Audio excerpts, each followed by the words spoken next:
What does it mean to release your hidden potential? Last week, we just about covered how to form a good daily routine, but that's barely scratching the surface.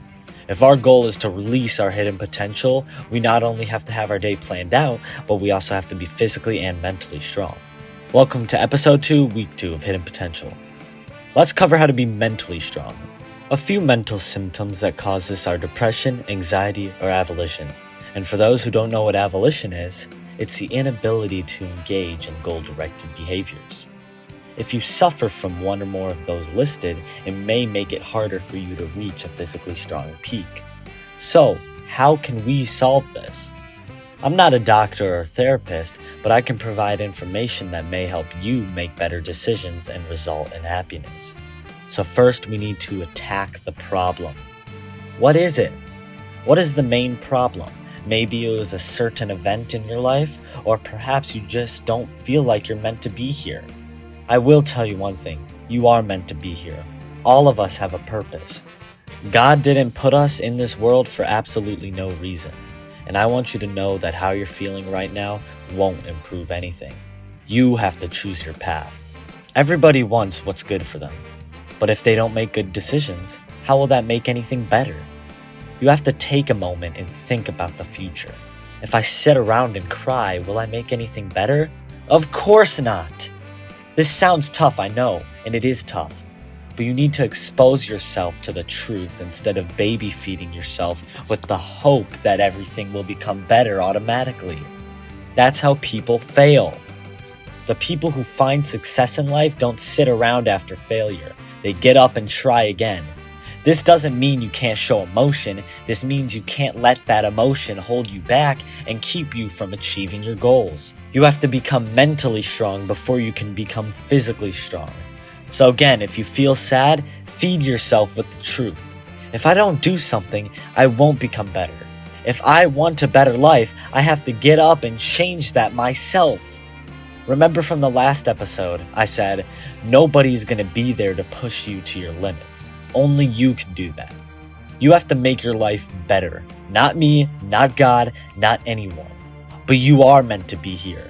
You just have to take action, and once you realize your potential, you'll know your purpose. Pause the video for a moment. If you think I'm here to feed you motivation or feed you hope that things will go the way you want, when you scroll on Instagram and see those motivational videos, they make you do less because you think you're doing enough. You get enticed by the videos and you almost think that you are succeeding. That's called the hope factor. David Goggins once said, I don't live off that hope shit. I wish the water was cold. I wish the motherfucking instructors keep on fucking running. You can't live with a small sense of hope because you think that success comes easy, when it's a lot of work and you will struggle. Now, how to be physically healthy. To be clear, this video won't cover all the details on how to become a superhuman. I will further dive into this topic as the series progresses. I previously explained in episode 1 that you should dedicate an hour or 2 of your day to exercise. For myself, I work out 6 days a week for 2 to 3 hours a day. What I do, I maybe spend an hour outside and then I do an hour inside, an hour running, and then an hour or 2 weightlifting. If you are just starting, I wouldn't burn yourself out by doing what an experienced lifter does. Start easy and then work your way up. That's what I did. I first made a workout routine. Then I would work out with other people in my gym to see what they did. And then I eventually stopped using a workout routine because I developed some knowledge in the gym to know which workouts train which muscles and which workouts work the best. Now, to become physically healthy doesn't all lead to the gym. Most of it is actually your eating habit. I'll leave some links to a few old documents that I used to transform my body in the description. I'd recommend trying them out. But the main idea of getting into a good eating habit is to ease in. Just like anything, you need to ease in. What I mean by this is don't fully engage yourself in a diet, as this will cause extreme hunger and extreme cravings. Choose an easy diet or an easier version of the diet you want and work your way up.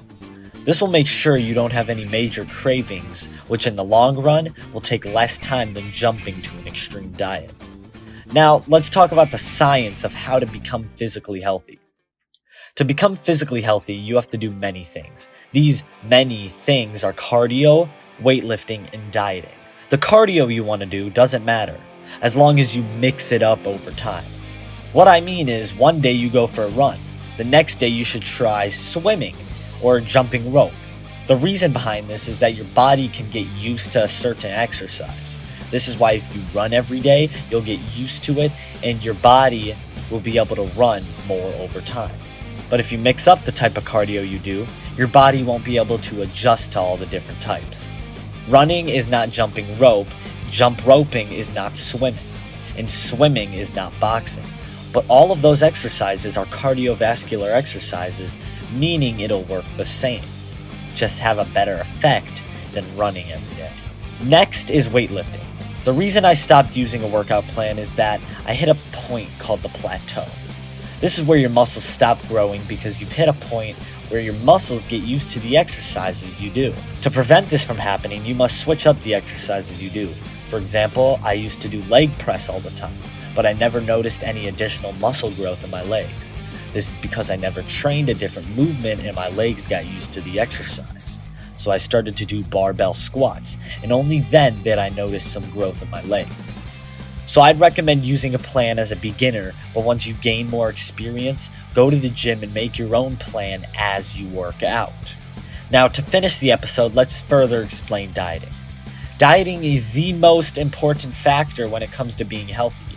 You can't work out, eat like shit, and expect to look good or have good health. Working out does not cancel out the bad foods you eat. If you eat too much sugar, working out won't prevent diabetes. But if you diet, eat less sugar, eat less fats, and eat more protein, you'll replace the stomach fat you have with muscles in the arms, muscles in the abdomen area, and overall look better and feel better without all the shitty ingredients you used to consume. Well, everyone, this concludes this week's episode of Hidden Potential. The science behind becoming physically and mentally healthy is not as confusing as it seems. Everyone wants you to think that so they can make money off of a course they sell. I'm not here to sell anything to you, but to help the ones who want to improve their lives for free. I have a surprise coming in the next episode of Hidden Potential, so the next episode will take a few weeks to make, but I assure you, you will not be disappointed. I hope you enjoyed this week's episode, and I'll see you next time on Hidden Potential.